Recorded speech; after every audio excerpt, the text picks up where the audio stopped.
UP in limelight है और UP का फ्यूचर ब्राइट है, तभी तो भौकाल टाइट है। खबर कमाल और यूपी का हाल बताने आई हैं प्रियांशी मिश्रा आज का भौकाल। तो कैसे हैं आप सब? आशा करते हैं अच्छे होंगे। आज हम बात करेंगे योगी बाबा के भौकाल के बारे में और आपको बताएंगे कि हमारे प्रदेश के सीएम यानी योगी आदित्यनाथ ने कैसे विपक्षियों की हेकड़ी टाइट की है और कैसे सबकी हवा निकाली है। तो चलिए आज का प्रोग्राम शुरू करते हैं। मुख्यमंत्री योगी आदित्यनाथ ने अधीनस्थ सेवा चयन आयोग के अभ्यर्थियों को नियुक्ति पत्र बांटा है और इस कार्यक्रम को संबोधित करते हुए उन्होंने सपा और कांग्रेस पर निशाना साधा है और जमकर उन्हें लताड़ा है। बाबा ने एकदम भौकाली स्टाइल में अधीनस्थ सेवा चयन आयोग ने पूरी निष्पक्षता से चयन किया है, इस बात को कहा है। अब बिना किसी सिफारिश के ये नियुक्ति पत्र मिला है, इस बात को भी कहा है। बाबा ने दहाड़ लगाते हुए कहा कि ये वही प्रदेश है जहां पहले दंगे हुआ करते थे। यहाँ पहले न बेटी सुरक्षित थी और ना ही व्यापारी। पहले युवाओं के सामने पहचान का संकट था। ये संकट वही लोग पैदा करते हैं जो आज फिर आपको बरगलाने का काम करते हैं। उन्होंने सपा और कांग्रेस पर जमकर निशाना साधा और उन्होंने कहा कि ये वही खटाखट हैं, अब वो गायब हो गए हैं, जब दोबारा से सीजन आएगा तो वो फिर लौटेंगे। कि युवा के सामने, उत्तर प्रदेश के नागरिकों के सामने आज के दिन पे कोई पहचान का संकट भी नहीं है। आज तो आप देश के अंदर कहीं जाएंगे तो कहीं भी जाते हैं तो आपके सामने अब पहचान का संकट नहीं होता। लोग आपको शक की निगाहों से नहीं देखते, बल्कि 7 वर्ष में ये तस्वीर बदली जा सकती है। कुछ ही वर्षों में हम लोगों ने तस्वीर को बदला है। आज आप कहीं जाएंगे, उत्तर प्रदेश का नाम लेंगे तो लोग आज सम्मान की निगाह से देखते हैं, सम्मान देते हैं। योगी बाबा ने मंच से बताया कि हमारा राज्य दूसरे नंबर पे है अर्थव्यवस्था के मामले में।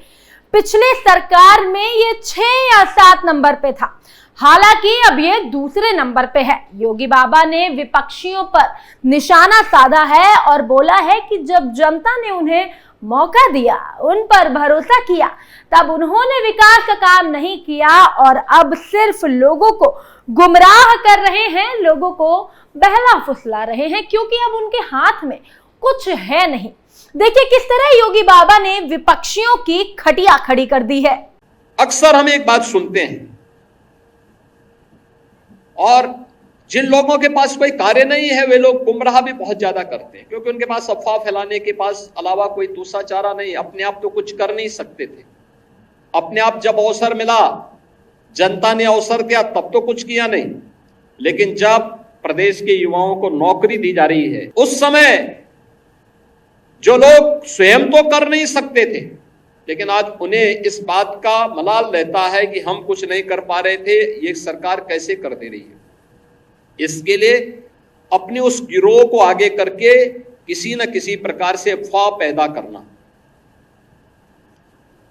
समाज में अनावश्यक रूप से एक माहौल खराब करने का प्रयास करना। योगी बाबा ने एकदम भौकाली तरीके से विपक्षियों की क्लास लगाई है, उनको आईना दिखाया है।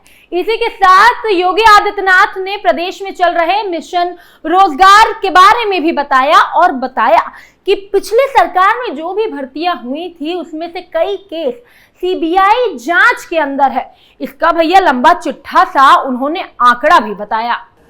उत्तर प्रदेश में 2012 से 17 के बीच में अधीनस्थ सेवा चयन उत्तर प्रदेश लोक सेवा आयोग के द्वारा जो चयन हुए थे, कुल 26,394 पदों पर कुल नियुक्ति की प्रक्रिया संपन्न हुई थी, जो कि इसमें से तमाम मामले अभी भी सीबीआई के जांच के दायरे में हैं। और उस समय के उत्तर प्रदेश लोक सेवा आयोग की छवि और उसकी कार्यप्रणाली, मुझे लगता है उत्तर प्रदेश का उस समय का कोई ऐसा युवा नहीं रहा होगा जिसने प्रश्न न खड़े किए हों उसके लिए। और उस समय सामान्य पद की जो भर्ती हुई थी उसमें 13,469 ओबीसी के कुल 6,964, एससी के 5,634 और एसटी के 327 युवाओं का चयन हुआ था। योगी बाबा ने बताया कि 1036 नौजवानों को नियुक्ति पत्र मिला है। इसमें आरक्षण नियमों का भी पालन हुआ है। पहले चाचा भतीजे ने लूट की होड़ मचा रखी थी, तभी हर नियुक्ति में न्यायालय को अपनी नाक अड़ानी पड़ रही थी। अब बेरोजगारी का स्तर भी गिर गया है। हमने सुरक्षा का संकल्प लिया है जो कर रहे हैं, लेकिन कुछ लोगों का काम है अफवाह फैलाना, लोगों के मन में अन्याय होने का भय पैदा करना। और ऐसा कर कौन रहा है? विपक्षी, जो उत्तर प्रदेश के विकास से जल रहे हैं। योगी बाबा ने यूपी के सियासत के चाचा भतीजे को भी आड़े हाथों लिया है, उनकी भी जमकर क्लास लगाई है। उन्होंने मजा लेते हुए कहा कि 2017 से पहले चाचा और भतीजा में ही आपस में होड़ लगी रहती थी कि कौन कितनी वसूली करेगा, और इसी होड़ की वजह से उत्तर प्रदेश की हालत खराब हुई थी। कोई भर्ती ऐसी नहीं थी जिसमें जांच न हो रही हो, वो ऐसा वक्त था। लेकिन आज उत्तर प्रदेश की स्थिति बदल गई है, उत्तर प्रदेश की छवि बदल गई है। 2017 के पहले ये संभव था? कतई नहीं था, क्योंकि 17 के पहले तो चाचा और भतीजे में ही होड़ लग जाती थी कि कौन कहां से कितना वसूली कर ले। ये होड़ का जो सिलसिला चलता था, कहां पहुंचा दिया था? उत्तर प्रदेश को किस रसातल पर पहुंचा दिया था? कोई भर्ती ऐसी नहीं थी जिसकी जांच न हो रही हो। कोई भर्ती ऐसी नहीं थी जिस भर्ती में न्यायालय को हस्तक्षेप न करना पड़ा हो। कोई भी ऐसी प्रक्रिया नहीं इन्होंने अपनाई थी जिसमें कहीं पारदर्शिता और निष्पक्षता दिखाई देती हो। उन्होंने कहा कि पहले की जो भी सरकारें थी उसके कार्यकाल की अगर तुलना करें तो नौकरियों में 38% से ज्यादा ओबीसीओं का चयन हुआ है। आरक्षण को पूरी तरह से पालन किया गया है, और उन्होंने कहा कि जब चयन एकदम ट्रांसपेरेंट हुआ है तो काम भी ट्रांसपेरेंसी के साथ किया जाएगा। प्रधानमंत्री नरेंद्र मोदी का सपना पूरा करने के लिए सभी साथ में आए हैं। स्वास्थ्य विभाग के अधिकारियों को भी नियुक्त किया जा रहा है। डेटा एंट्री व्यवस्थित करें ताकि प्रगति तेज हो। उत्तर प्रदेश में योगी बाबा ने एकदम से भौकाल टाइट करके रखा हुआ है और अपने भाषण में साफ तौर पर बता दिया है कि भैया यूपी में भ्रष्टाचार बिल्कुल संभव नहीं है, और जो भी ऐसा करते पाया जाएगा उसकी ऐसी की तैसी योगी बाबा कर देंगे।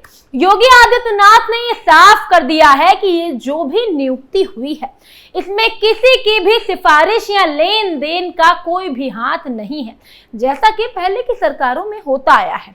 उत्तर प्रदेश अब प्रगति की ओर है, विकास की ओर है। अगर कोई भी इस विकास के रास्ते में आएगा तो योगी बाबा उसको सबक सिखा देंगे। फिलहाल आज के एपिसोड में इतना ही। फिर से कल हाजिर होंगे एक नए भौकाली मुद्दे के साथ। तब तक के लिए नमस्कार।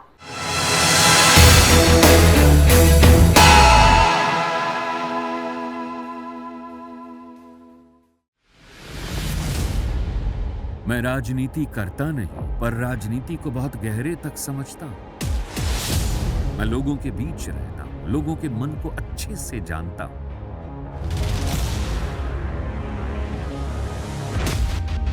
पब्लिक और पॉलिटिक्स की हर नब्ज को खूब पहचानता हूं। संघर्ष की सियासत से सत्ता के सिंहासन तक मैं हर खबर से खरा सच निकालता हूं। ना कोई दौड़, ना कोई race. Capital B, Uttar Pradesh.